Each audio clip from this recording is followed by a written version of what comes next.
What is up, everybody? It's your boy Flash from ALWT Gaming, aka Malachi36. I'm here with Mildewy Carrots. How are you on this day of days, May 9th, good sir? I'm still trying to wrap my head around the fact that it's May, people. Didn't we just start the new year? Isn't it January? Can we just can we just be real?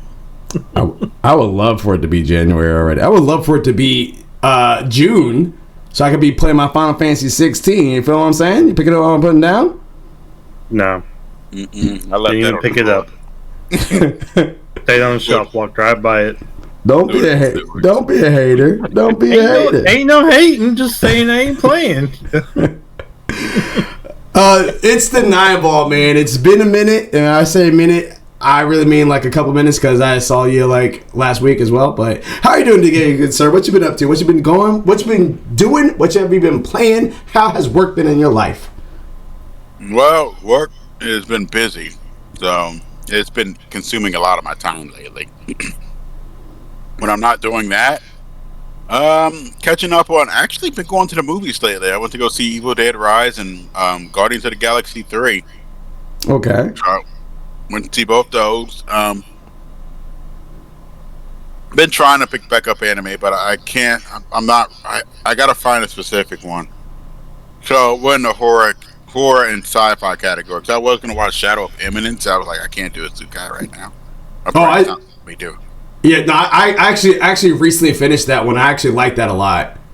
My brain won't let me do it. Shadow of Imminence? Yeah, the Shadow of it. Yeah, that. I wanna. I think it's called the Eminence of Shadow or the Eminence of Shadow. Yeah.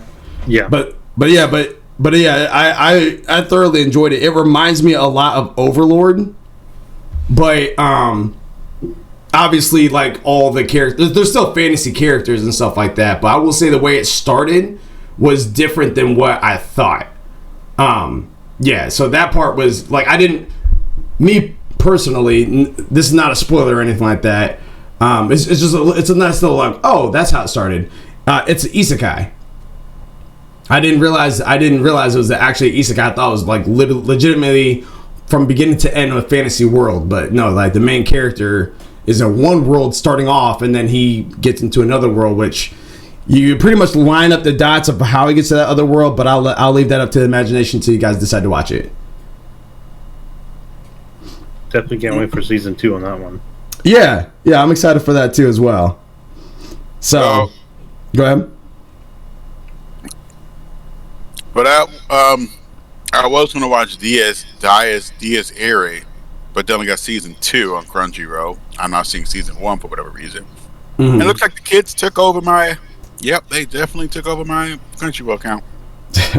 Sounds about right. And some of this stuff now, we got Assemble Stars, The Daily Life of the Immortal King. Yep, that's a good one. Now, that one, Blue Lock is a fantastic one. That one's a very, very popular one. I don't know they talk about. Yeah, the Daily Life of the Immortal King. It's like a. If you guys ever seen Misfits of a Demon King Academy. Yeah. If you've seen that or even parts of that, Daily Life of Immortal King is similar to that. It's like a lower budget of that, but the main character is super nonchalant, almost like One Punch Man, if you will. But yeah, so you that one it does. Now that one I would recommend to watch it in dub because of how the voice acting and quality is in the sub. You could at least for me, you can tend to fall asleep. So they have 2 seasons out in dub, and season 3 is subbing as we speak every week. So it's not a bad watch. It's fine. It's not anything spectacular and amazing, but it's not terrible either. It's definitely one that like if you have nothing else watching, that's a good pickup. So yeah, Blue Lock. What is Blue Lock? Blue Lock had to grow on me because it's a soccer anime, and you guys already know me. Well, but here's the thing. It actually is worth it though, because you don't have to like soccer, because what it is that the premise of it is that it starts off Main character, he is on his team. He's trying to go pro, all that good stuff. He loses his soccer game, and he's all depressed, upset, and everything like that. Then he gets an invite to join this organization called Blue Lock. So then he gets, and it's a soccer camp. So he gets there, and there's nothing but like 300, 400 soccer players there. But the kicker is that they are all strikers. Every single one of them is a striker. And the person that recruited them there, his name is, they call him Ego. And he's talking to them like, he's just like, hey, Japan wants to formulate the next best soccer player in the world so we can win World Cups and stuff like that. So they reference people like Cristiano Ronaldo, Ronaldinho, Lionel Messi, like they bring all of them up, and they're just like, so what it is that we want to formulate someone that's even better than them. And the kicker is that if you get eliminated from Blue Lock, because they give you all these challenges and stuff like that, if you get eliminated from Blue Lock, it's pretty much soccer suicide. So you get eliminated, you can never try out for the international team ever again. So your soccer career is over at that moment. So it's almost like a survival of the death type of scenario, a survival of the fittest type of scenario. So of soccer players and stuff like that, and they each all have like unique abilities. One might have super speed, one might have crazy accuracy, one might be super strong. Like it's very extremely interesting, and it starts off like, again, for me, I was in it mainly because I heard that it got better, and like it was already good, but me as a soccer player, it's a team sport, so you're playing with the team. The way that anime presents soccer is that it's like there is an I in team. Like, it's all about me. I am the team. And no, there isn't. There's no INT, but there is an ME. Yeah, but there is an ME. Yeah, that's what it is, and that's kind of how they pitch this. They're like, you have to be very egotistical in order to survive and be like a Lionel Messi or a Roberto Carlos or anything like that. So very interesting concept, and it is a really good anime. It gets really, really good. Even if you're not into soccer animes, which I'm pretty sure Gravity and Hey It's Abs is not. They're not. I don't think. Like, I know Hey It's Abs played soccer back in the day when she was younger. Same thing for Gravity, but I don't think that they're really into soccer animes like that. They like Blue Lock. Interesting. Yeah, so definitely something worth checking out. But Eminence of Shadow, I definitely have been digging that. Over the weekend, actually, speaking of Hey It's Abs and Gravity, on Saturday morning, we went to go watch the anime movie Suzume. And if you guys recall, the studio that makes Your Name, that anime movie Your Name, they're the ones that made Suzume. Okay. So we went to go check it out, and there's I thought the art style of it was fantastic. It was beautiful. Music was absolutely on point. I don't know how they fully felt about it, but for me, I think the voice acting was perfect, or the voices were perfect. The voice acting was a bit jarring, if that makes any sense. So they sounded like the characters that they fit, but there's some things that was like a little cheesy about like how they were acting it. So there was that, and then the middle section, there's just a lot of unanswered questions. And a lot of like weird anomalies that was happening, or anomalies I should say, that was happening, and it was just like, all right, this is clearly going to get explained as the movie goes on, and it didn't. So if we had to put it on a 10-point scale, I gave it a 7 out of 10. I think Hey It's Abs gave it like a 6, and I don't think Gravity rated it. But it was just one of those things where just like, I'm very glad I went to go see it in theater. Would I go see it in theater again? Probably not. But would I watch it on Crunchyroll when it comes back? Yes, I'll give it another shot. Like, give it another watch on Crunchyroll. See what I missed the first time. But yeah, and I will say the plot, even though it felt like it was very sped up, like it felt, Hey It's Abs and Gravity both feel like that it would have benefited as a series instead of a movie, because there's a lot of information that was missing, and then during that whole middle part, it kind of felt like it was really sped up. So yeah, sometimes they do that, and they need to stop. Yeah.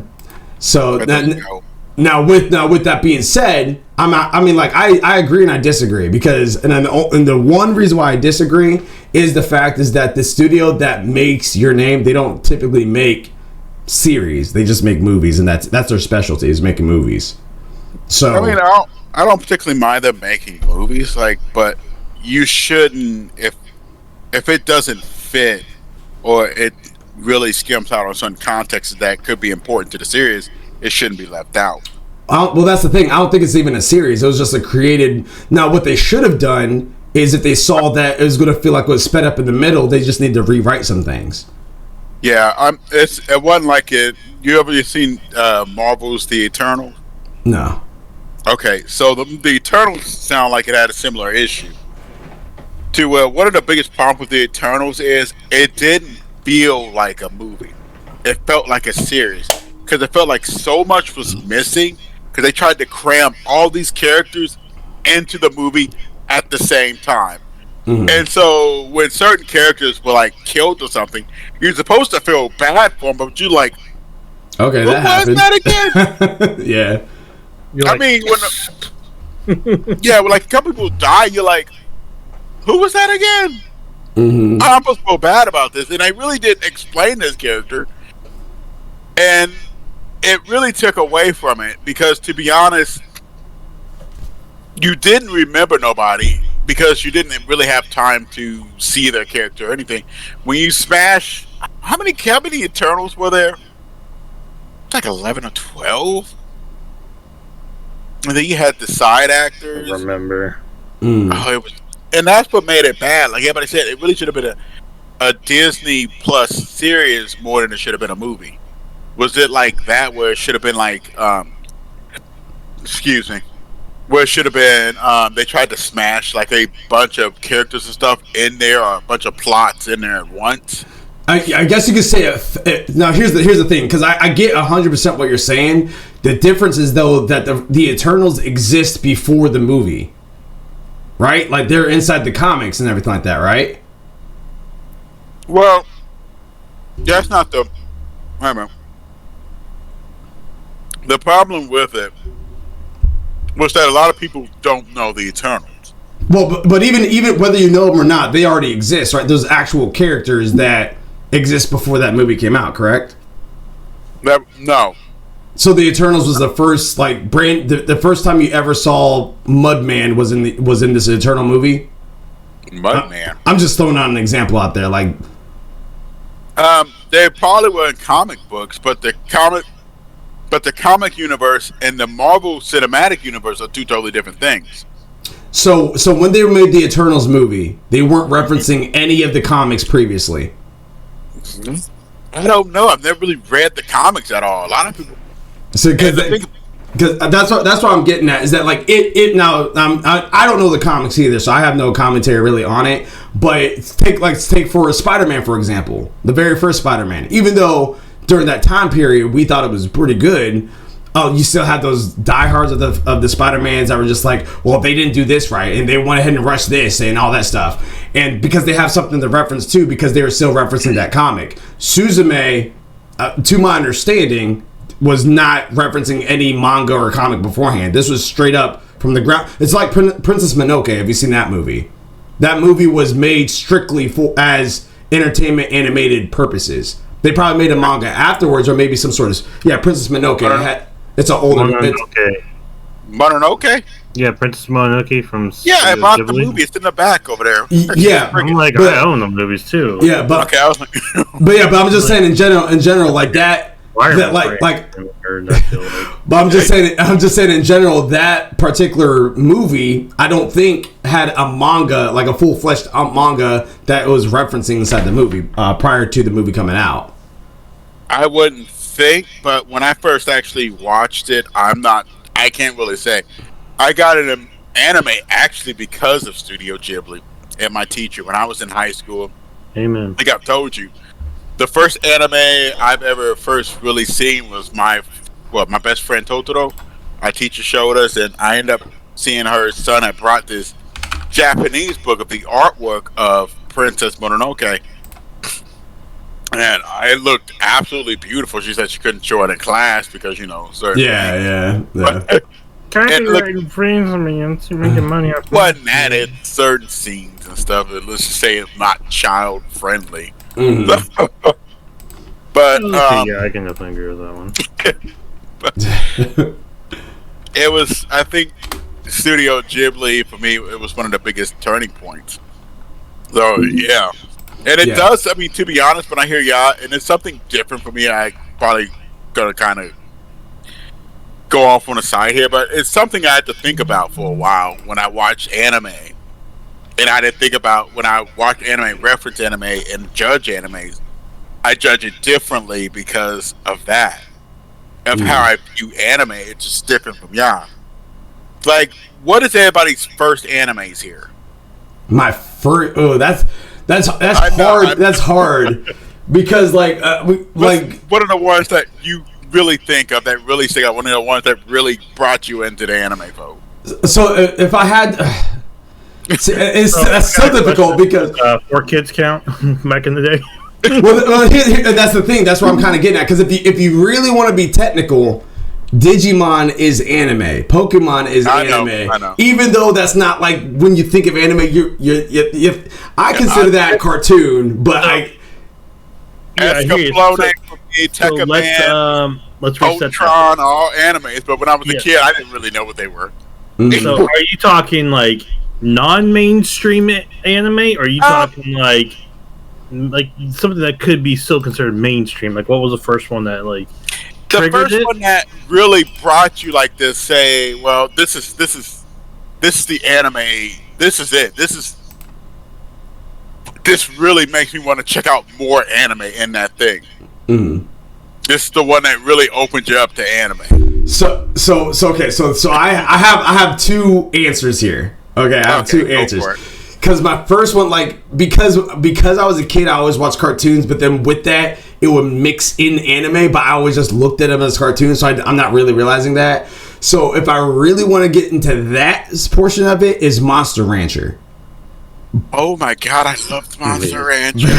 Yeah, so if I want to get... I can still sing the theme song right now. But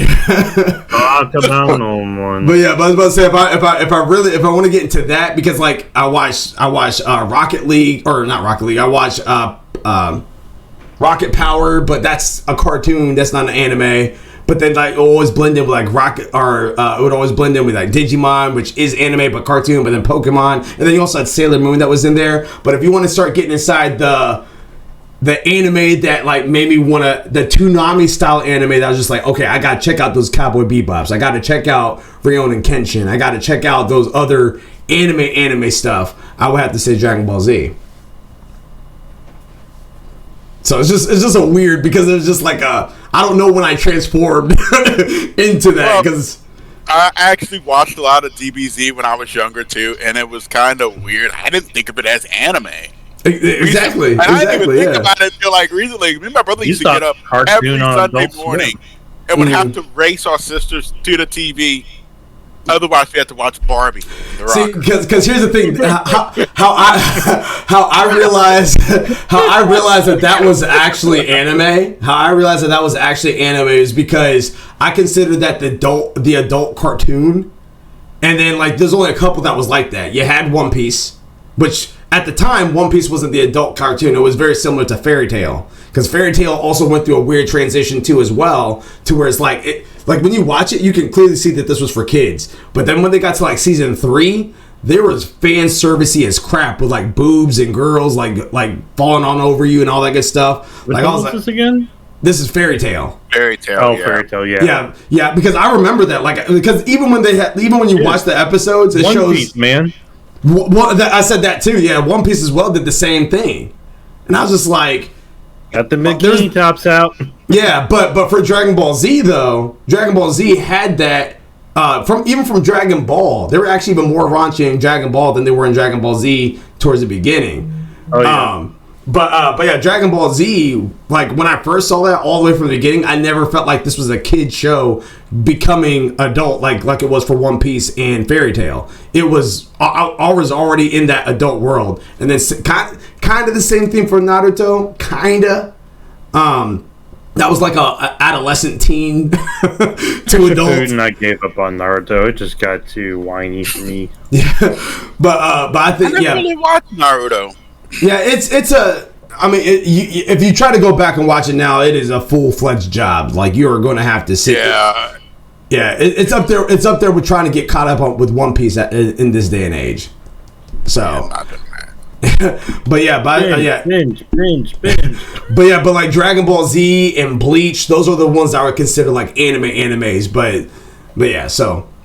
But anyway, that's what we did over the weekend. We wanted to watch Suzume, which I would the most takeaway I would have with it is it's worth watching in theater with friends, very specifically with friends, one time, and maybe even on like a matinee movie or whatever. Which is kind of hard for anime movies in general because it's already anime movies coming to theater is now becoming more popular, which is a great thing, so with that being said, I don't think that they're going to hit matinees as of yet. Maybe one day they'll get there, but right now, I would say if you're not fiending to watch it, it's worth a watch. But if you're not fiending to watch it, you might just want to wait till it comes to Crunchyroll. Crunchyroll's been promoting it, so I'm pretty sure it's going to come to Crunchyroll eventually anyway. Yeah, it might and it might not. I mean, the Dragon Ball Super movie you went to go see.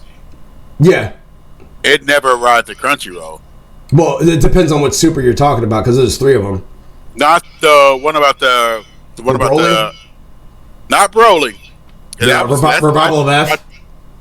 No, I just was watching the Broly one though, because that was on Stars. Yeah, because there's 3 Dragon Ball Super movies, and the one that you said had the orange Piccolo. Oh, that's Superhero. Superhero, yeah. Yeah, but here's the thing though. I don't think that's there yet. I think it's going to come, but I don't think it's there yet because of how popular it became. Like that was a movie that literally. I'm talking about Blindside. I went to go see that movie, literally just to have a good time out with the guys. That's literally all it was. I was not expecting anything from this movie. Maybe just get a little bit more lore and backstory about some the Red Ribbon Army and stuff like that. No, this thing completely surprised all of us. We were probably the loudest one in that theater.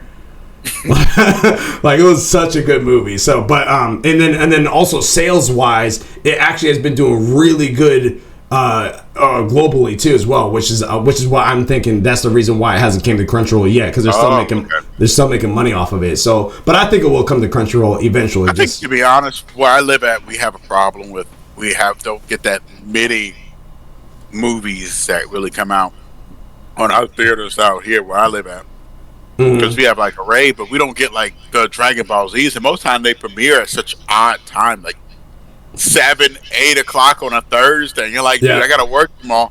Yeah. you're honestly, I think the best bet for you in your location would be to go to the Green, because that's where I went to go see the Demon Slayer movie, even though that was a flop. And I was pissed. I know a friend that actually liked it. That she said she liked it. She said she just liked it. No. Here's the thing. It depends. If it was the Mugen Train, that was fantastic. Not the Mugen Train. The one that you said was that was terrible. Unless you went to go. Unless you hasn't seen like the last 2 episodes of season 2. And she said she just liked to see them in the theaters. And that part was cool. It was cool to see it on a theater screen on the 4K, or not 4K, but like on the big screen and stuff, high definition. That was actually pretty awesome. The problem is that wasn't what we were expecting. So if you went there expecting that, then yeah, of course you loved it. But no, for us, no, dude, I was pissed. I was upset. But yes, neither here nor there.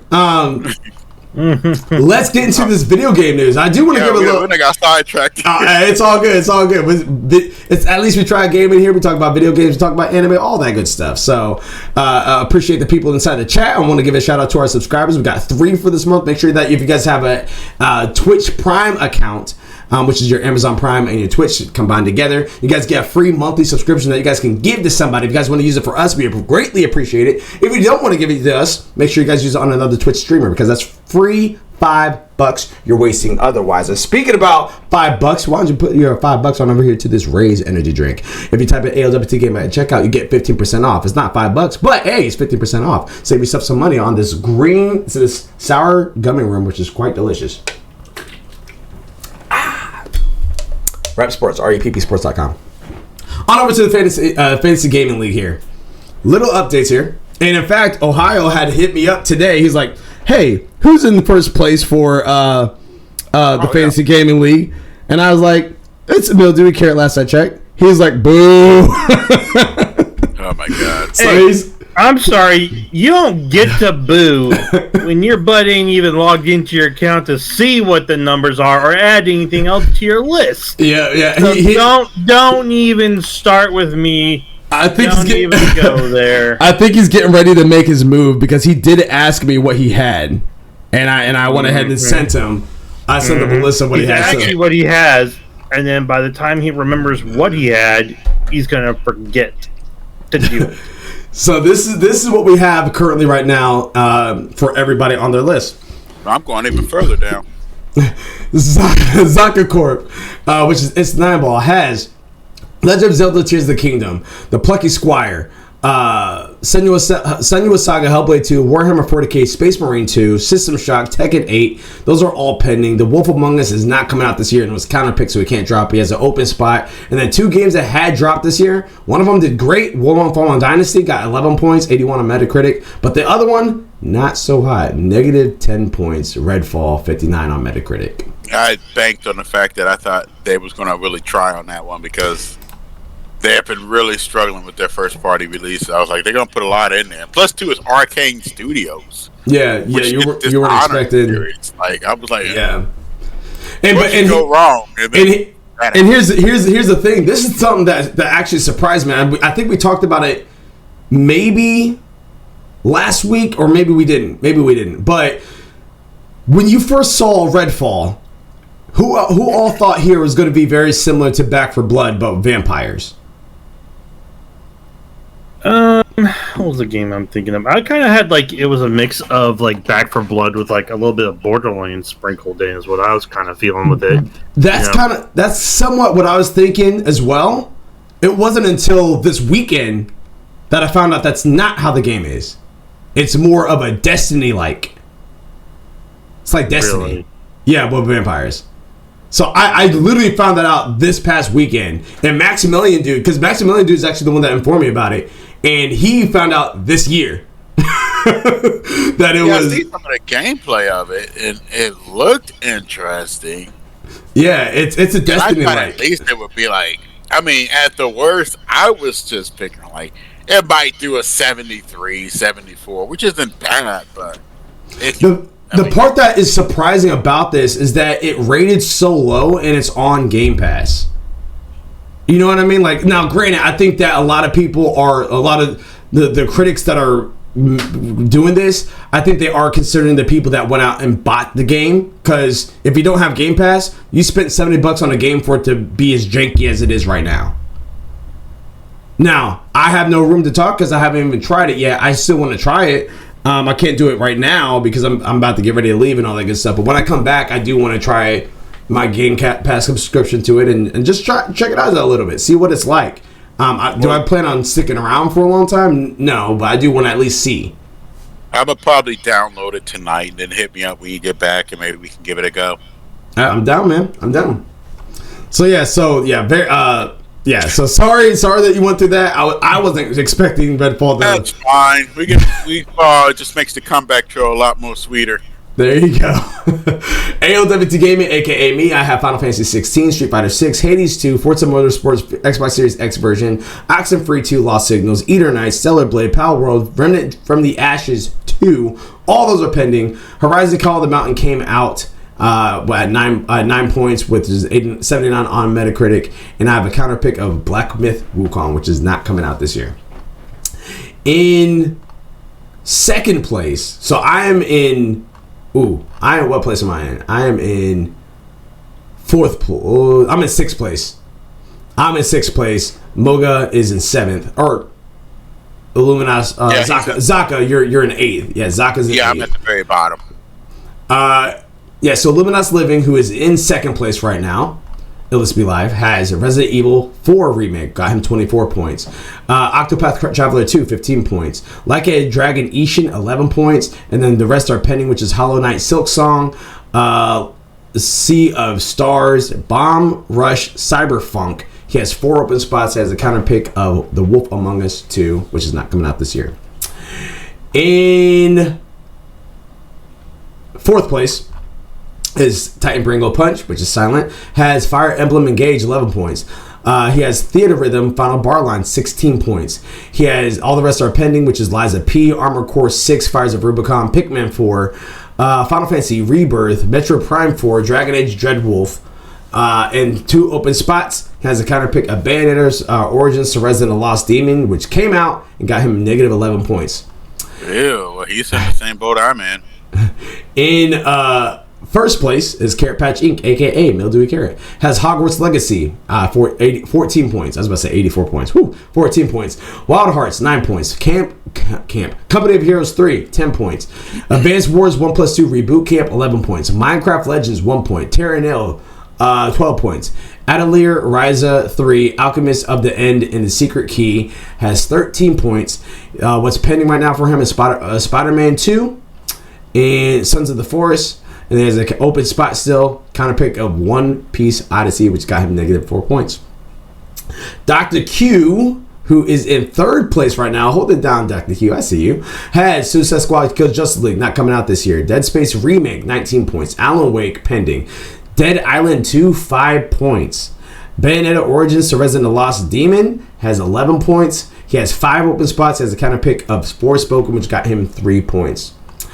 In Gravity is in 5th place. I see you, Gravity. Yeah. I see you. Okay. He has. I told him to get going, and he got going. Good for him. It's the Star Wars Jedi Survivors what bumped him up there. Got him 15 points. That does not surprise me. He has Forspoken. Now, just think about that. If Star Wars Jedi Survivor did not have as many issues that it did on the PC port and some console copies, it probably would have scored higher than that. So that's something to think about. Forspoken got negative 3 points. Atomic Heart got 4 points. Black Myth Wukong not coming out this year. Skull and Bones is pending. He has 5 open spots. He has a counter pick of Final Fantasy Rebirth. And then lastly, we have Make Ohio Great Again, which is currently in 7th place. He has Diablo. Oh, he just made some changes. Did he already have Diablo 4? Did he already have Diablo? Yeah, Did he already had Diablo 4. I gotta cross-reference. I mean, you guys probably are right. Yeah, he did. Yep, you guys are right. I did say that to him earlier. Okay. He has Diablo 4, Starfields, Assassin's Creed Mirage, One Piece Odyssey 4 points, Stalker 2, Heart of Chernobyl. Those are all pending, except for One Piece Odyssey, which came out and got 4 points. He has 5 open spots. He has a counter pick of Skull and Bizones. So there you have it. That is our Fantasy Gaming League in the flesh. Without further ado, let's get on over to the news proper, which is the PlayStation Showcase update. Eddie Makuch from GameSpot says this in their article. A PlayStation Showcase event is coming the week of May 25th, according to reporter Jeff Grubb of GameSpot sister site Giant Bomb. Of course, plans can always change, but Grubb said this is accurate as of now. Another person, Zuby Tech, said on Twitter, the event should happen on May 25th or June 1st. Officially, Sony has not made any announcements. GameSpot has contacted the company in an attempt to get more details. This has been a rumor for months. Grubb reported on February that a big PlayStation event will be happening before June. At the time, the report said this event would happen in the lead up to E3 2023. The show is now canceled, but summertime gaming events are going ahead regardless. If PlayStation Showcase is real and it will take place before a bunch of big events like Summer Game Fest, Xbox Showcase, and Starfield Direct from Microsoft, Ubisoft Forward, and Gamescom Opening Night Live, among other events. So, right now, I checked the prediction list earlier. Right now we have It's the Nine Ball who's predicting that the showcase is going to happen on the 25th of May. So that's not this Thursday, not next Thursday, but the Thursday after. Me and Mildew and Carrot both said June 1st, which will be the Thursday after that. How is your confidence level there, Nine Ball, with it hitting on the 25th? Oh, it's pretty high. It's actually pretty high. I'm thinking I was right around that area. For anyone that's curious right now, that's watching this right now or watching it later on, we will be live reacting to it, assuming it's going to fit our schedule for work. So get your stuff ready. We will be in there like swimwear all day to slay. You feel me? But where's your hype level? I don't fit in my swimwear anymore. Where's your hype level for this? There on a scale of 1 to 10. There, Nine Ball. An 8. It's an 8. Why would it be an 8? I think PlayStation has a very strong lineup coming up. I feel like they have some games that they have not shared yet, and I feel like we're going to be pleasantly surprised. Hopefully, pleasantly surprised with them. So, I mean, like I said, I feel like some games will probably show up. Mm-hmm. I'm expecting maybe a bit of Final Fantasy, maybe 7 and 16, the part 2 of 7. Mm-hmm. I'm maybe even a little bit of Star Wars to show up, and we should get some other games, which should be really good. The Coda remake. You might get some stuff to show that maybe there's a God of War or a Horizon. Heard that. May not be a lot of stuff, but just something showing that it's there now. As long as they don't Metroid Prime us, we should be fine. We're still, by the way, Nintendo. He's looking right at the camera at you, Nintendo. Where's Metroid? She's lost. She was going somewhere and then ran into a black hole, and they haven't gone in to get her out yet. Like that's where Samus is currently. That's where this is all at. And it bugs the crap out of me that they did that. Yeah, her GPS died. She was using Siri. That was it. Siri got drunk. Rerouting. Been rerouting for the past 2 years. Oh my god, yeah. Definitely been rerouting for the past 2 years. Kind of the same question there for you there, Mildewy. I mean, right now the rumors and sources are pointing to a May 25th showcase, or at least the week of the 25th. We're not even sure if it's going to officially be on the 25th, but history has been kind of showing us, at least for the past couple of years, they've been managing to do this on a Thursday. So as far as for you, do you think that 25th is more locked in, or do you think it's going to be not pushed back, but you think it's going to be officially announced for June 1st officially? And then also, what is your hype level on the scale of 1 to 10 for the PlayStation Showcase upcoming?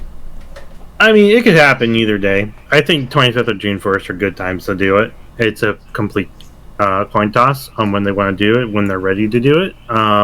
In terms of hype level, I'm going to go in with a complete blank slate, and I will let them build my hype for me. You know, I'm tired of going into things with extreme hypes and then just being like, well, shit, you know? So I'm just going to go in with a blank slate, and if I walk out, you know, excited, then excellent, you know, congratulations, you did your job. If I walk out the same, I'll be like, all right, whatever. You know, if I walk out disappointed, it's going to be, what the freaking hell? Did they watch Nintendo's thing and just take from it? Like, what the heck? Heard that. You know? So Nintendo tries. They try, but not hard enough. All right, Nine-Ball, there's a difference. When Nintendo does it, you just like, it's Nintendo. All right? When someone else does it and it's like Nintendo, you're just looking at them and go, why? All right, there's a difference between the two. And if Sony went down to the level of Nintendo, if they came out and said we're doing this because of our support and love of Nintendo, that might change my opinion just a little bit, but I'd still be very concerned. For me, like I think it's looking more like Mildew or It's Nine Ball might be correct on this. I think it might be the 25th, probably like a 6 p.m., 5 p.m. showcase, hour long. My hype level is high for it just because you guys already know I'm a Sony guy.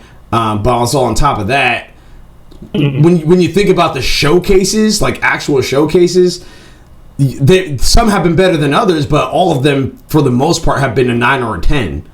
When you talk about state of play, those are a little iffy when you get down to it, except for the one that we had about a year and a half, 2 years ago. That one came out of nowhere and was like really good. I was actually very shocked by the quality of state of play that we had a while back. But showcases for the past couple of years have been banger after banger after banger. Now, with that being said, one thing that will make this a 11 out of 10 showcase for me is if I see the Bouncer remake, or if I see the Legend of Dragoon remake, or if I see something. Oh my god, I was just watching a video about that. About Legend of Dragoon remake? About the history of the Bouncer. Yeah, dude, yeah, the Bouncer is such a great game, and I think that if you were to remake that and bring it inside 2023, 2024, and beyond or whatever, that is a game that does not really exist in this space right now. Like, there's not any other category other than a Sifu similar style of game, there's not really another game that's doing what the Bouncer did on PS2. So it's just like, if they brought that, I really think that would shift things drastically, and that would also be awesome. And I wish that there's a cooperative play, because there was multiplayer, but you would be fighting each other. It's like, I think it was up to 6 players. You'd be fighting each other. I want to have some sort of campaign that I can do with like 1 or 2 other people. And then the campaign is redoable, because at least for how it was back in the day, you played one person, and then every stage they'll give you X amount of people that you can choose from. It was either Scion, I think his name was Volt, and Scion I think was the first one, Volt, and I can't remember the last game. I think maybe Leo or something like that. I can't remember, but depending on what your pattern was, like depending on who you fought for, like who you selected for each stage, it would you'd be fighting from their point of view, and then that would set the stage up for something else. And they'll meet back up again, then they'll split, meet it back. So essentially, you're able to Dragon Age it to where you have different outcomes almost every single different time.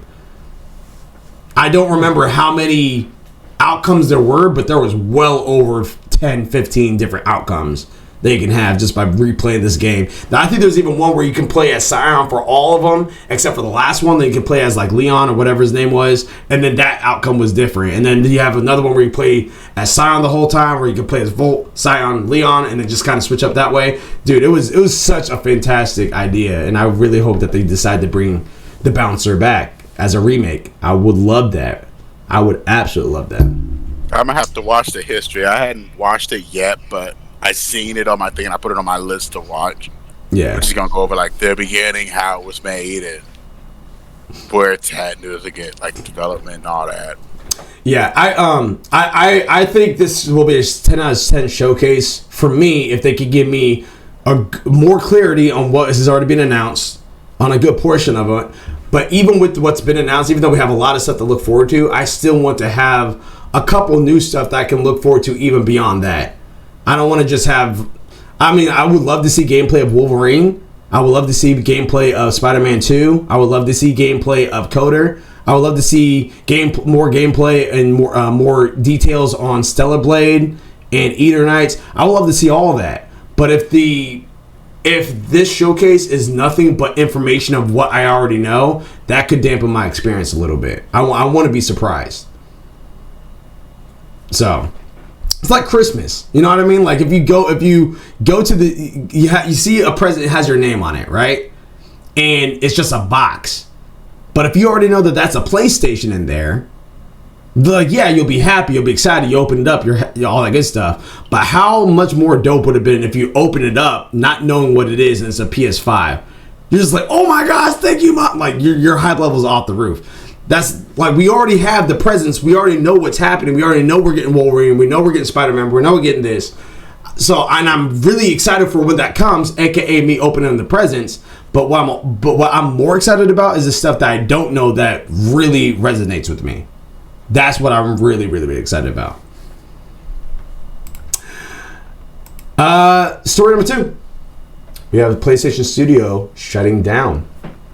Evan Campbell from GameSpot says this in their article. PixelOpus, an in-house studio for Sony, has shuttered. The developers behind Concrete Genie and Entwined announced that the quote-unquote adventure has come to an end. On Twitter, PixelOpus, self-described as a small Sony team, revealed that it was closing up shop. This is a little quote from them on their Twitter. Dear friends, as we look to new futures, we wanted to say with a heartfelt thank you to the millions of passionate players who have supported us in our mission to make beautiful, imaginative games with heart. We are so grateful, the studio wrote. So good luck to you, PixelOpus, on wherever you guys do next. We appreciate you guys. I have Concrete Genie because of PlayStation Plus. It looks interesting to me. I haven't tried it yet, but I'll probably be jumping to it sooner than later just to see what you guys had created, and we appreciate the work that you guys have done because that opens up the opportunities for other games. Even though I don't know what entirely you did outside of those two, it could open up the opportunity for a game in the future that I really resonate with and really love. So appreciate you guys for your hard work. I'm gonna look up and see what games they got. It's always sad to see a company shut down. Mm-hmm. Yeah. Did they give any? I'm guessing they didn't give any reasonings for it, did they? I think it's very similar to what Dreams did because the company behind Dreams, I think it's Media Molecule. They ended up shutting down Dreams to where like there's a huge potential there, and it just did not hit the way that PlayStation wanted it to hit. And so it's just like you get only X amount of times, X amount of years, don't hit your numbers. We got to part our ways because you're no longer matching our vision. That's what I think has happened here. There's just one of those things where their vision just did not align anymore with what PlayStation and wanted to do. Which happens. It's a hard choice on anything. I'm looking at, they only got, looks like 2 games I'm looking at. Entwined and Concrete Genie. Yep, and it looks like an untitled project got canceled. They were talking. All right, so they did confirm. Okay, so that's confirmation that it got canceled because at the time they said they were working on it, and I hadn't heard any updates about it getting canceled. So if you're seeing that it got canceled from whatever article you're looking at, then yeah, that's probably confirmed then. Yeah, it's sad to see them go. Yeah, but yeah. I mean, how they're leaving, and from what I'm hearing, it doesn't sound like they're leaving on bad terms. Mm-hmm. This sounds like a person with opportunity, which I'm hoping that these people you may see again. They may reopen because it's not too uncommon for some studios to close and yet may come back as a new studio, maybe coming with a conglomeration of people from other studios. Mm-hmm. So I'm hoping that this is not the end. It's just a pause for now. Yeah, maybe they come back later. Yeah, I'm thinking that's what's going to happen. To be honest with you, I'm very confident that will probably happen. So we shall see. As I'm setting up this next part of the story, it's the 9-ball. Do you mind reading story number 3, please? Chrono Odyssey look. Sam Seo from PlayStation Blog. Hey, PlayStation gamers, I'm Samuel, the PD of Chrono Studio. To all who have been eagerly awaiting Chrono Odyssey, we are thrilled to finally unveil our second trailer, giving you an in-depth look at the gameplay itself. At Chrono Studio, we are more than just developers. We are avid gamers who share a passion for epic titles, and we believe that MMORPGs are more than just games. They are gateways to unforgettable experiences formed through shared adventures and challenges. Our vision for Chrono Odyssey is to continue the legacy of beloved MMORPGs that have stood the test of time. At first glance, Chrono Odyssey may seem like your typical MMORPG, but what sets it apart from the rest is its unparalleled graphics, made by the Unreal 5 engine and our accumulated expertise. We have elevated combat to new heights by incorporating the chrono time element, which serves as the core of the game's universe, as well as the real-time MMO's content enjoyed by hundreds of players to provide a dynamic social experience unlike any other.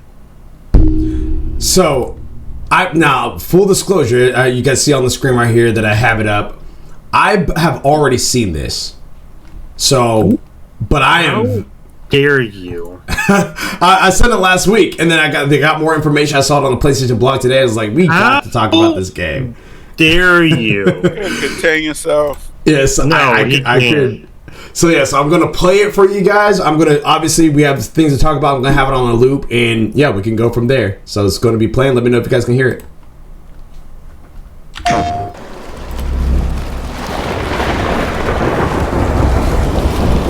Can you guys hear it? Yeah.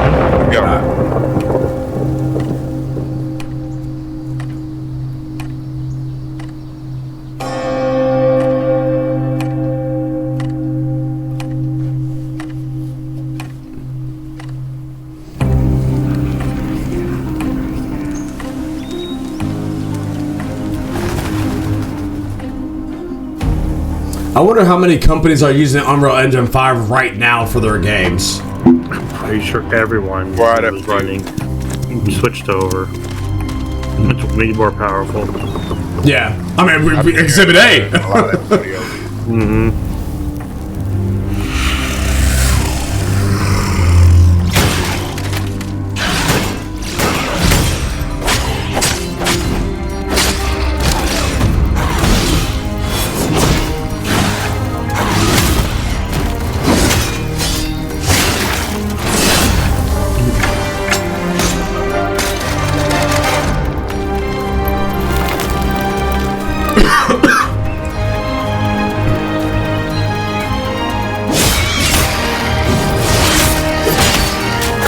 The warrior archer, mage. Yeah. I'm hoping you get to create your character and they're not automatically selected like they are in It's an MMORPG, so likely you can create them. Yeah. well, I mean you can create them sometimes. I mean I would hope so.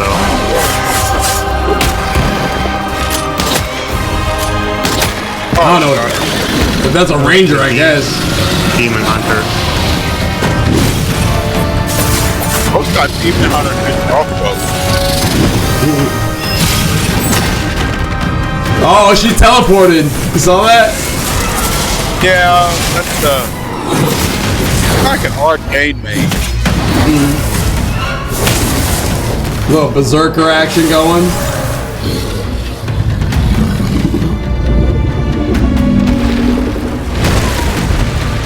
Oh man. Yeah, that thing's huge, dude. No, but the number of players fighting that. Yeah, there's like 20 of them. This has to be a raid. This has to be some sort of raid. Either a raid or a world event. Yeah. Yeah, it could be a world event, yeah. But I know Final Fantasy and Guild Wars do that where at the time. Oh my god, dude! Sorry, I thought that was so cool.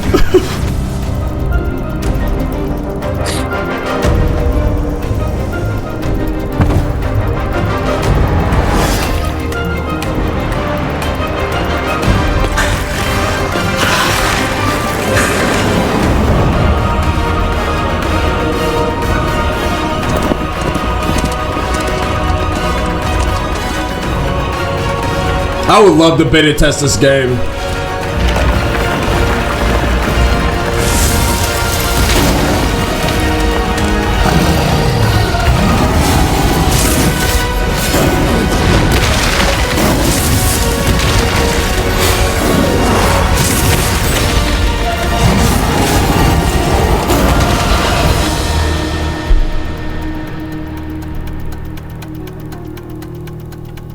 Chrono Odyssey.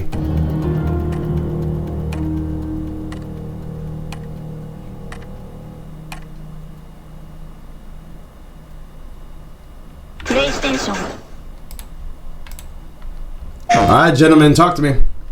What are you guys thinking? What are you guys after seeing that? Where are you guys' thoughts at? I guess I'll start.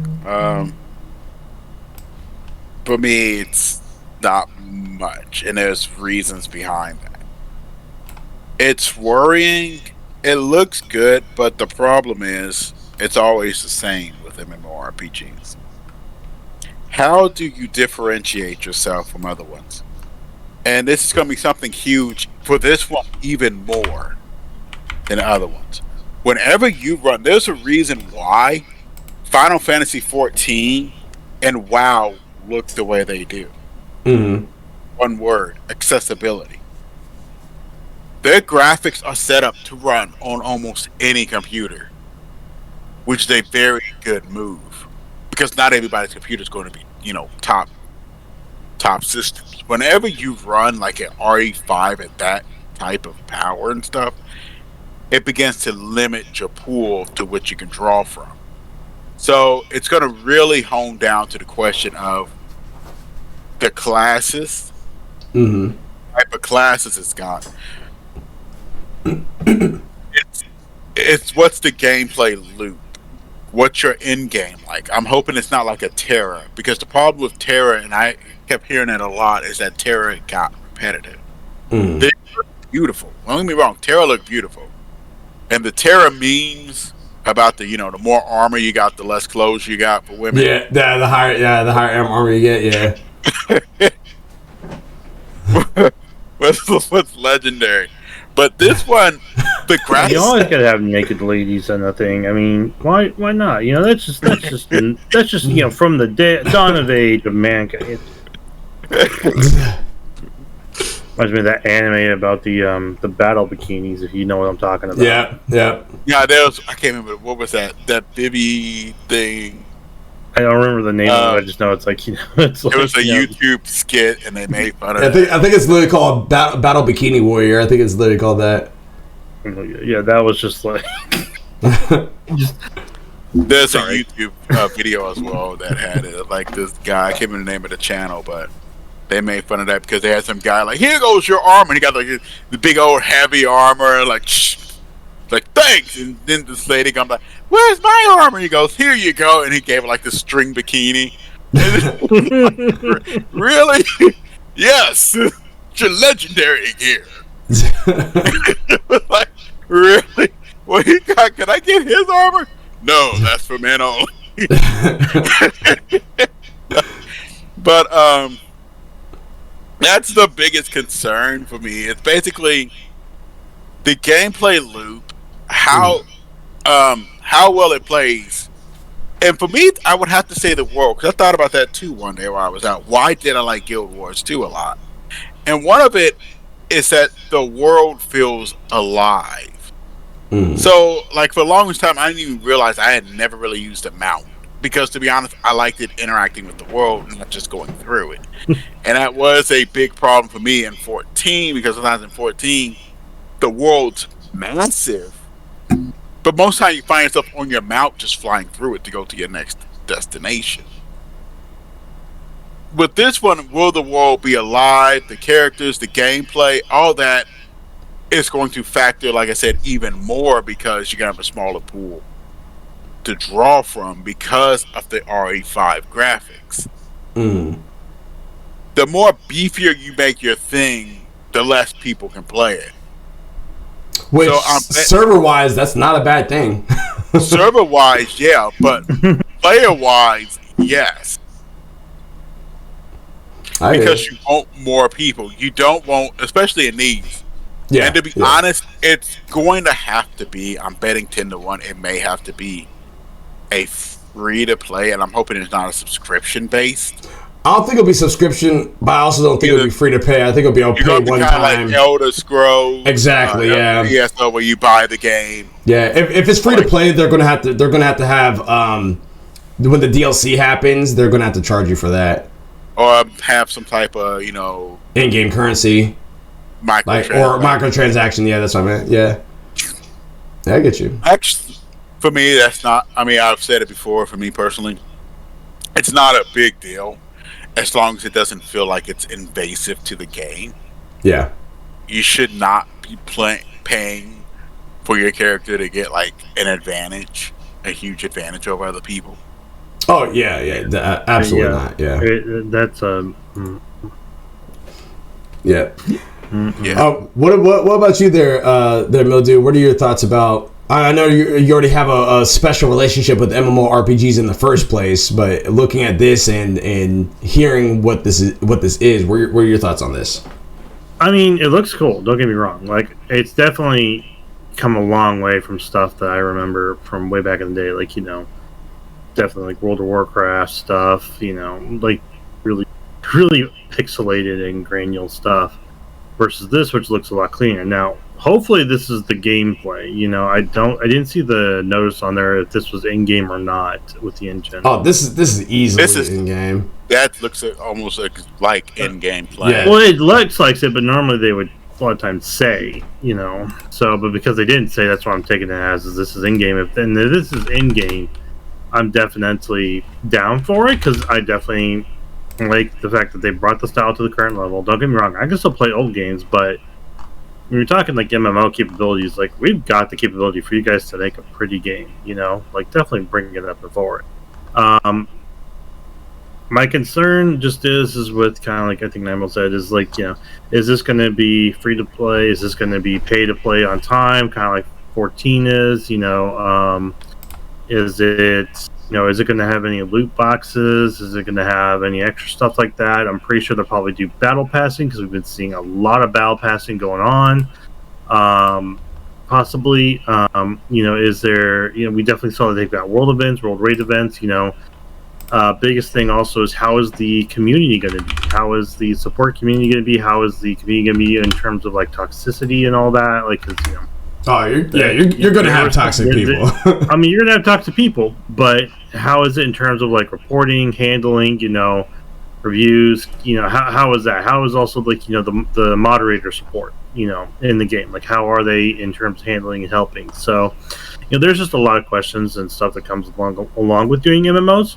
So, I'm definitely going to say it looks like they have a beautiful game. I'm kind of curious about the classes because it looks like you got like knights, mages, berserkers, archers, demon hunters, full almost like open world style exploration type thing, dealing with Chroninium, which is, it definitely has me kind of curious with the lore behind it.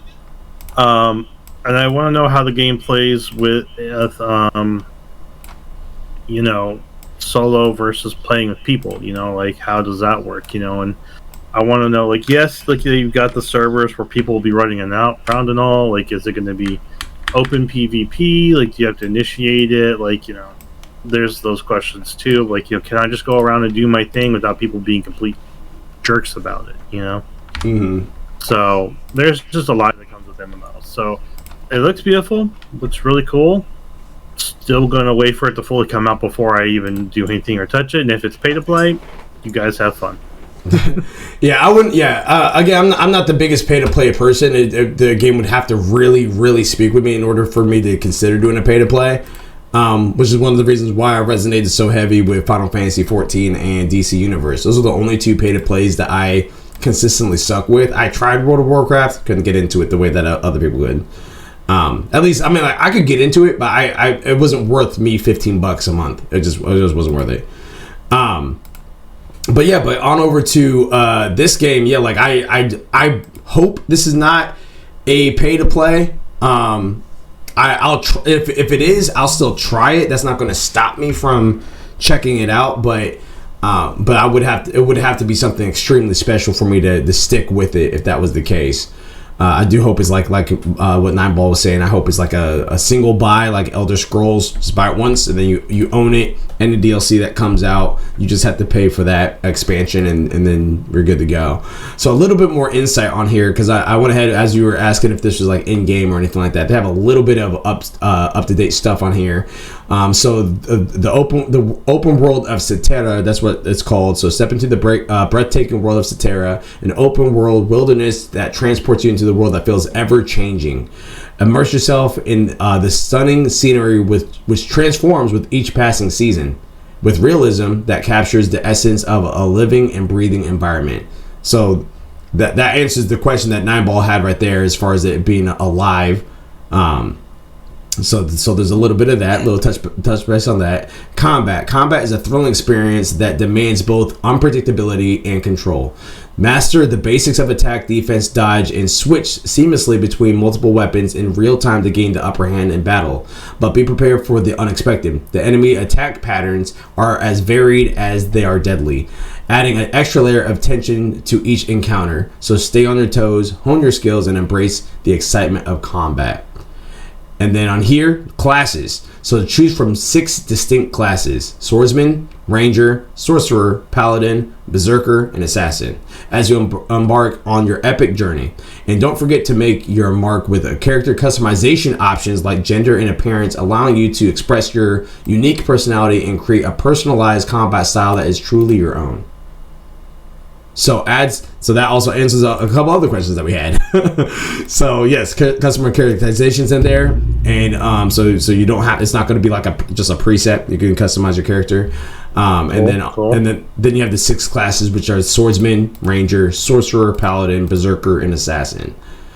And then they have a couple other things on here, which it looks like that the power of time, which we saw it kind of go in reverse. I'm very curious to see how that goes. Actually, I'll just read it. What they have right here.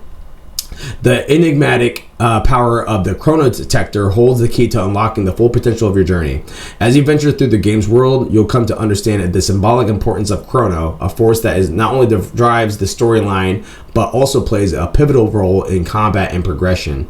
With the ability to manipulate time and space, you'll be able to stop time, rewind events, and explore other timelines and overcome seemingly insurmountable challenges.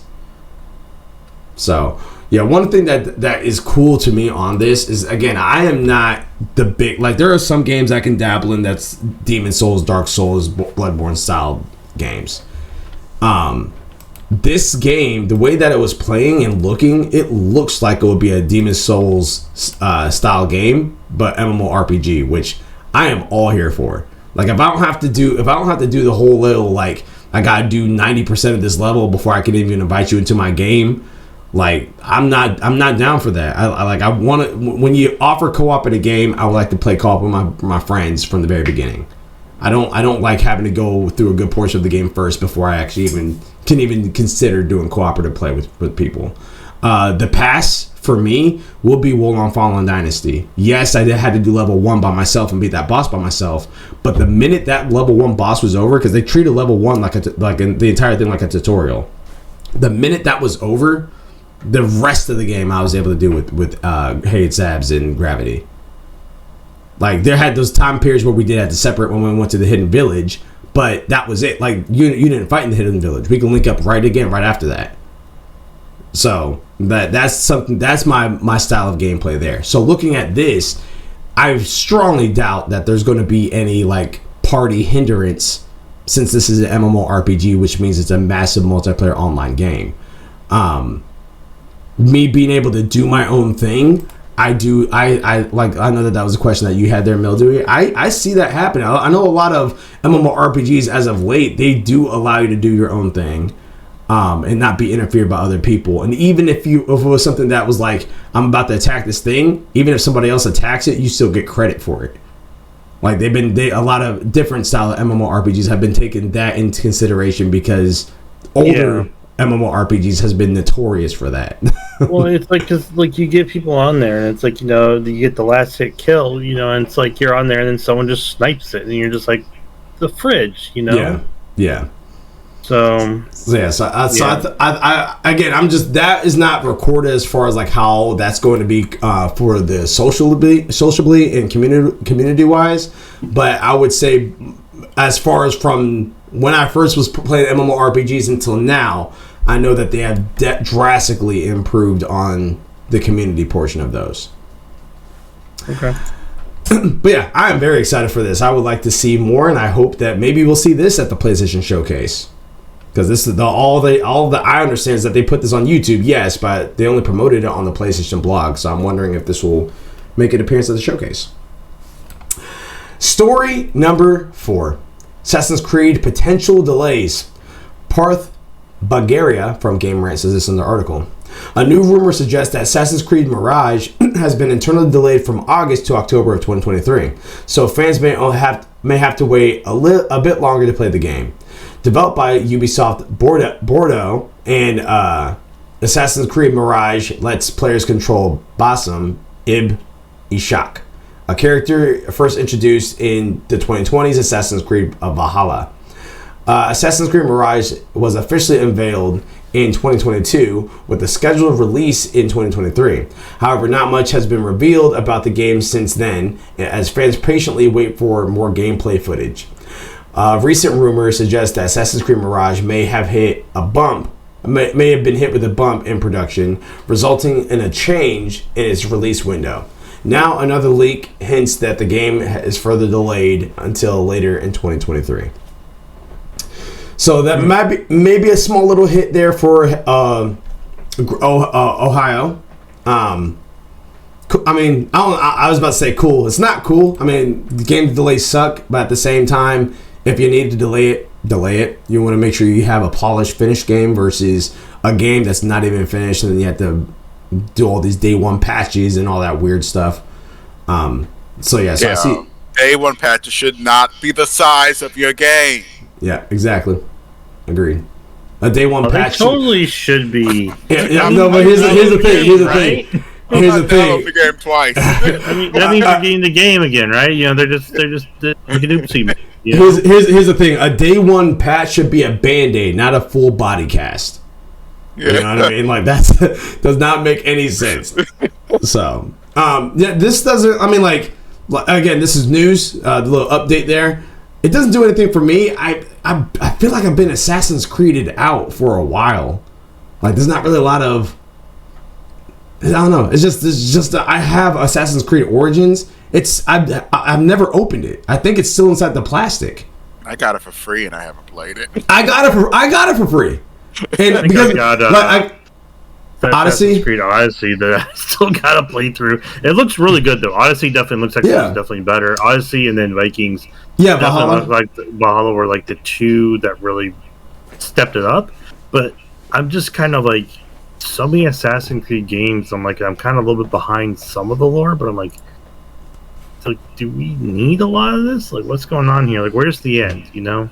Yeah, Assassin's Creed 1 was different. Assassin's Creed 2, they stepped it up with the mechanics. Assassin's Creed 3, I think they were kind of doing more of that, which was really cool. Then they started kind of getting a little off when they did Assassin's Creed Unity. The concept was cool. The game itself was not the greatest. And then they just started doing all these weird ones and stuff like that. I know that Origins, if you played Odyssey and liked Odyssey, you'll like Origins because that gameplay loop and style is very similar to that. Like they're pretty much almost the same game. But my brother thought I was the biggest Assassin's Creed person. He knows I'm a gamer, but he thought I was like really inside the Assassin's Creed like story and all that. That I wasn't. Like at that time, the only Assassin's Creed game I bought was Unity for the simple fact that I was multiplayer, and then I beat Unity a single player, but multiplayer, like it was more of like you just do this mission with 3 other friends and that's it, and then you had to queue up for the next thing. Like it wasn't like how it's promoted on commercials. Definitely was not. And then same thing for and then aside from that, the only other time I did Assassin's Creed, like played it, I didn't even own it, was when we did the multiplayer for, I think it was Brotherhood. Is that the third one? No, Unity was multiplayer. Unity was co-op. Brotherhood had multiplayer in it, but the main story was single player. But that was the first time they brought in like PvP for Assassin's Creed. Yeah, no, that was so weird. Yeah, and I know that Black Flag also had a really good rep too as well. But yeah, it was just I remember a lot of people saying that they like playing Black Flag just for the pirate music. Yeah. It was just one of those. It was just one of those things where it's like yeah, this is news and it's there. And so, for anyone that cares about Assassin's Creed, there you have it. I personally don't, and it sounds like I'll play Assassin's Creed, especially if I have nothing else playing like going on. But I'm not Final Fantasying over this. You know what I mean? So. Mm-hmm. Any other commentary from you there, Nineball? If you before we go on to story number 5, which is our final story of the day. No, make it different. I feel like everybody's Assassin's Creed out. Mm-hmm. We don't need it. It's turning into Call of Duty. It's like every year we gotta have an Assassin's Creed. The part that's so weird though about it is that like, as Assassin's Creeds were developing, everyone's just like, "Yo, this would be so dope if they did Assassin's Creed Japan." And it was there. They did Saudi Arabia. They did Pirates. They did all this other stuff. It was just like, all right, whatever we get in Japan. And then Ghost of Tsushima came out.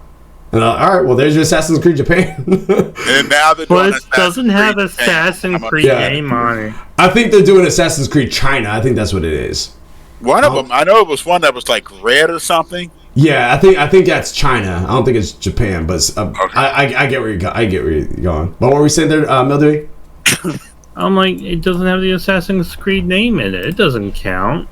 You gotta have the name in there, or else these people aren't gonna be happy. It's not Assassin's Creed. It doesn't count. I'm like I said, I feel like, don't get me wrong, glad that there's people who love the series, love the story, and love everything about it. It's just a little too much for me. I tried getting into it, and I guess when I was playing, I didn't have the patience. Now I probably do. But I'm just so distracted by other stuff that I've got that I love playing, So it's kind of on a back burner for me to go through. So, to each their own, obviously, from there. But, yeah, I just looking at it and just going, whatever.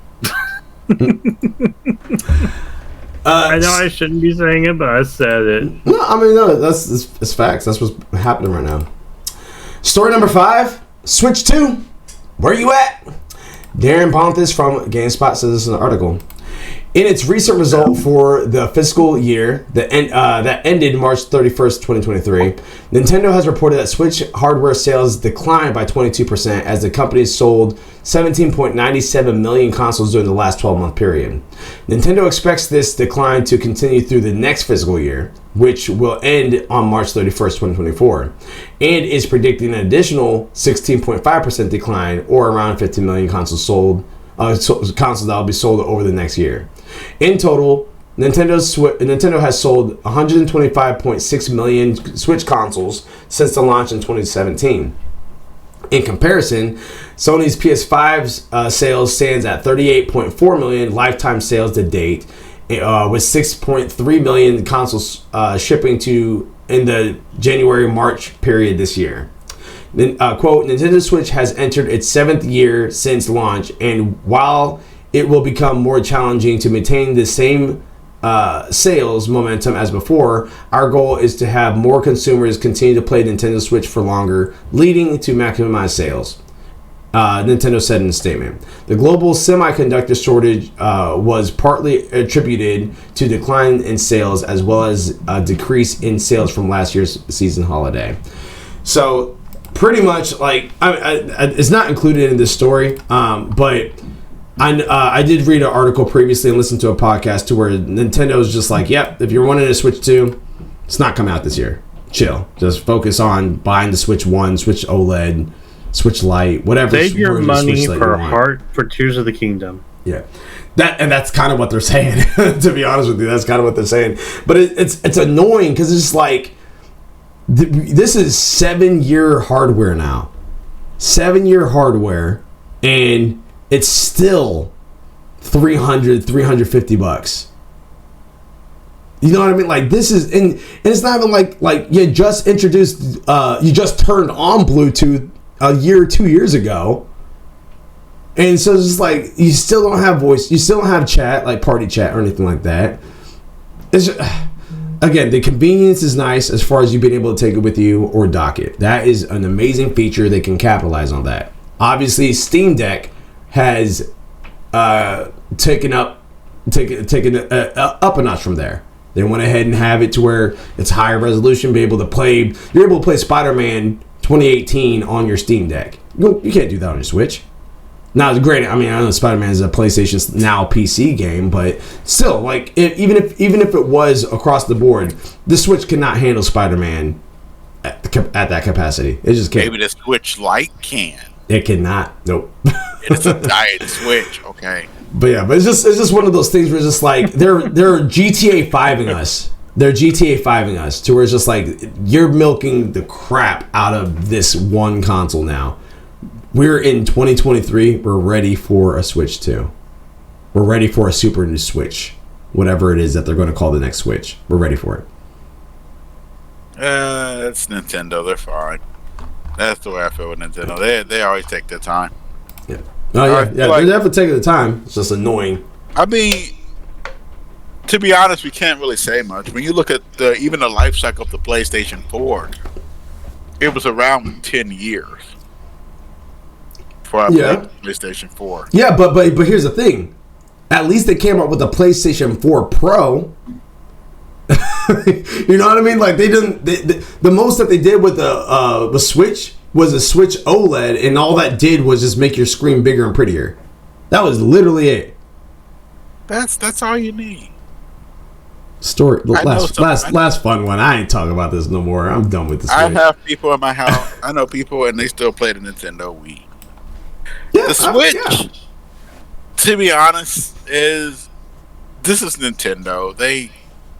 They go slow. What you're saying about the development of their stuff, it's ridiculously slow. Mm-hmm. I've always likened Nintendo to your secondary console. You know how some people got PCs? Because most PC gamers got a main one, and they got their console, then they got a PC. Yeah. The Switch, for some people, are kind of like the secondary console. Yeah. It's not your main console. It's something that you have your buddies over or something. Plus, it's just Smash Brothers. Take it on the road. I feel like they've got something since they did mention it and Brent brought it up. But I'm hoping that they're probably testing it, making sure there's no problems with it or anything like that. Because you don't want to release it and then, you get like a red ring of death or something like that. I feel like console development-wise, though, we're past that.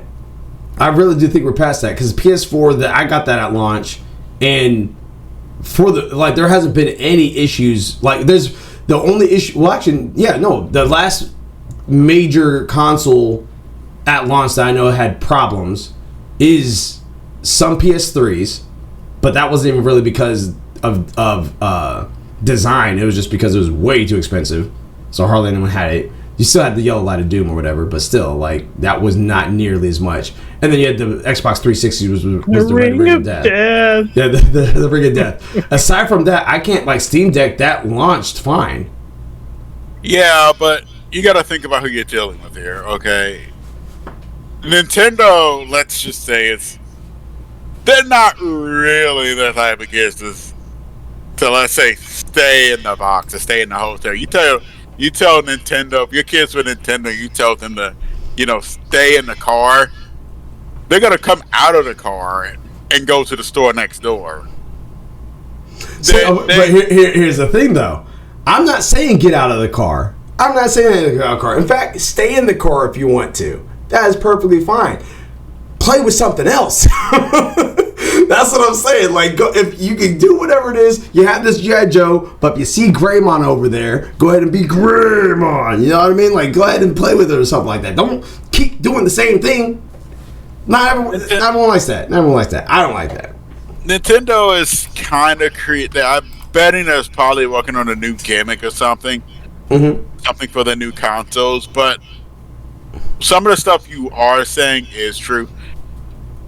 Nintendo, the only bad thing about Nintendo is I like the gimmicks are pretty cool, like the controllers and all that. Mm-hmm. But in other areas, they're so far behind. And this is where the new console is that really needs to deal with is that. Not to mention, they have to release it within a certain price range. Mm-hmm. Nintendo doesn't normally get a lot of third-party support. I don't know if you noticed, but a lot of developers don't really come knocking at Nintendo's door. We love you, Nintendo. And the one thing about Nintendo is, while they don't release a lot, normally what they do release, excluding the Wii U, we're not going to talk about that. It's normally... Which one? Yeah. It's normally pretty, pretty much innovative and different than the other ones. So as much as I want to say, come on Nintendo, I'm kind of like, wait a bit, I want to see them do something to kind of shake up this market. Because to be honest, the PlayStation and the Xbox, everybody really more or less compares it to more or less computer systems now. Because they look and act and operate very similar to a computer. Just a cheaper version of a computer. I don't mean that like bad cheap, but I mean more affordable. Yeah. As you mentioned at the top of the show, convenience. Yeah. I get you. So I'm hoping that Nintendo just, does some Nintendo and catch up on the time, like doing for optional voice chat maybe would be cool for Nintendo. Something. And from what I'm understanding, Nintendo, didn't they have a subscription service? They do. Oh, okay. Yeah. Because you can play the suit. You can play the 64 and Nintendo and 3DS games and all that stuff and all that good stuff. Okay, nobody talks about it, but I'm hoping that they do something with. If you get a subscription service, This is how you know you're outdated. When you have a GoldenEye commercial showing that you can play GoldenEye on your Nintendo Switch, but the actor in the commercial is having to speak with his friend on the phone on speakerphone, that's a problem. Leave him alone. Don't do this to Nintendo. Nintendo did it to themselves. They did it to themselves. They do the best they can. I definitely agree. They need to get it together. Absolutely. The fact that they don't have the biggest thing is the biggest thing. No, the biggest thing is that chat, is the online community chat hookup. Like the fact that they have nothing for that at all is sad, because they've got a lot of multiplayer games on there. And what's funny is they have an app where they've got, like, you can put on your phone and you can then connect in and talk to people, but it's only like 2 games on there. Come in, Nintendo. It's okay. They're not talking mean about you. Okay. No, we're talking mean about you. You can go. I will talk the crap about it. Fun one over here before we wrap it up. We only have one fun one out here. Mr. Beast's Neighborhood, like Mr. Rogers' Neighborhood. Ashley Bardan from Kotaku says this in the article.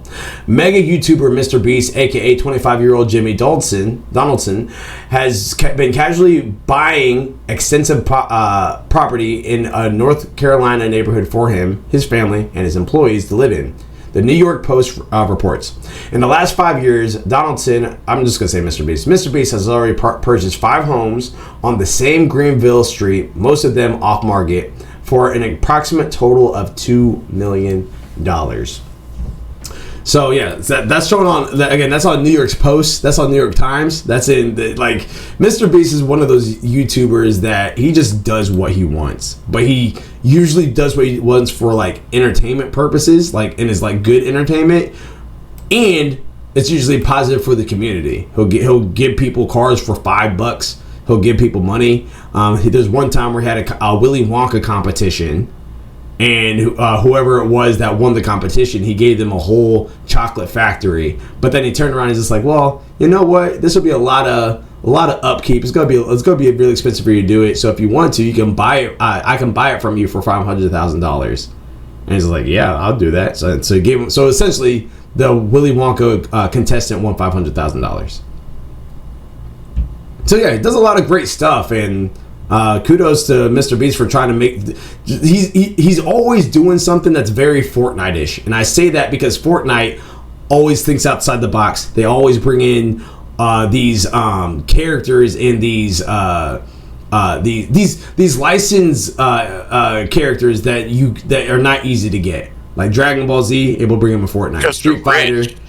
But Mr. Beast is rich. He legitimately is Fortnite rich. just steals other people's stuff sometimes. Like I've seen that before. Yeah, but I was just saying in general though that like but then even when they take other people's stuff like web slingers and all that good stuff, whatever like that, they still incorporate it in challenges in Fortnite that is uniquely, and it makes it fresh, and that's the reason why people keep coming back to Fortnite. I'm not the biggest Fortnite person, but I did come back for a time period for Dragon Ball Z. I wouldn't mind going back for Attack on Titan because that's in Fortnite right now. I think actually Abs got it because I know she was very upset because she said he didn't use his Eradicator or whatever. Yeah, she was kind of peeved. Yeah, 'cause I remember her going off when we was playing Phasmo about that. Cause she was like, they should use his Eradicator skin. I've not really seen Attack on Titan. I've seen a bit of it, but I don't know what Eradicator skin is. But at the same time, I think that they're not going to use certain things because they might be spoilers for anyone that hasn't got caught up on the anime, which would make a lot of sense. So I can understand. I mean, I would understand why they wouldn't have it in there. So, but ladies and gentlemen, that's our show for today. We will be back. I will be out of this country this week. But that's not going to affect our stream next week. We'll be back at it like a bad habit, 6 p.m. Eastern Standard Time next Tuesday. I know every so often you guys will see a random League of Legends stream or something like that throughout the week on a weekend or something like that. That won't be happening this week because obviously I will not be here. But if you guys are liking this content and want to support us, make sure you guys are checking us out on Twitch, Twitter, Instagram, Facebook, YouTube, all that. Just type in ALWT Gaming. Or at least we tried gaming, because at least you tried. I was planning, if you guys are down for this, is for a 9 to 5 on the 20th. That sound good to you guys? 20th? That's a week from this Saturday. I don't know. I would have to look. 'Cause I don't know what our schedule is for work. We'll have to come back to that, folks. Yeah, so we'll have to table this for now. Yeah, pending. We'll see. We'll see what that looks like next week. But yeah, that is all she wrote. Guys, I am out of here. I got to get things situated for this week. So, until next time, everybody. Control, Alt, Complete. Peace out.